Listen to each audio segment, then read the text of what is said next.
Our devotional thought from the New Testament today comes from our reading in the book of Matthew.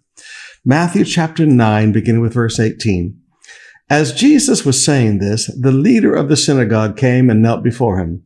"My daughter has just died," he said, "but you can bring her back to life again if you just come and lay your hand on her." So Jesus and his disciples got up and went with him. Just then a woman who had suffered for 12 years with constant bleeding came up from behind him, and she touched the fringe of his robe, for she thought, "If I can just touch his cloak, I will be healed." Now I want you to notice faith. The faith of the ruler of a synagogue. Faith. Now here was a man.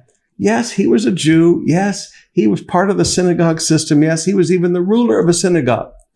But here was a man who had faith in Jesus. He said, "You can bring her back to life again if you just come and lay your hand on her." He said, "Jesus, you can do this." He wasn't one of these people trying to test Jesus.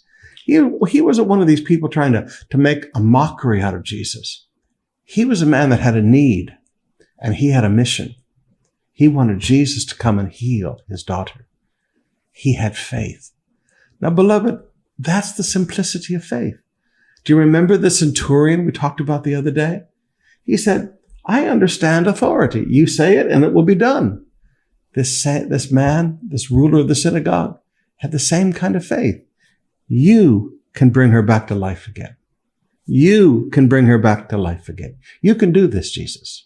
Now, on the way there, then we get the interruption of the woman with the issue of blood. And now we see the faith does not just think. Faith meditates. I like that. For she thought, and literally in the Greek, she kept on thinking, "If I can just touch his robe, I will be healed. If I can just touch his robe."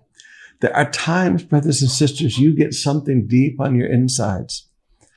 And sometimes it's even hard to get it out of the outside, except maybe to mutter it to yourself. But he can do this. If I can just touch him, this is going to be taken care of. This is faith. Faith is not this complicated thing that everybody makes it. Faith speaks. Faith thinks. And thirdly, faith receives. Look at verse 22. "Woman, your faith has made you well." Woman, your faith has made you well. And then you go down to verse 29 with the two blind men. He touched their eyes and said, "Because of your faith, it will happen." You know, there are people in the Bible that are healed by Jesus' faith. There are people in the Bible that are healed by other people's faith. This woman with the issue of blood and these two blind men in verse 29, they were healed by their own faith.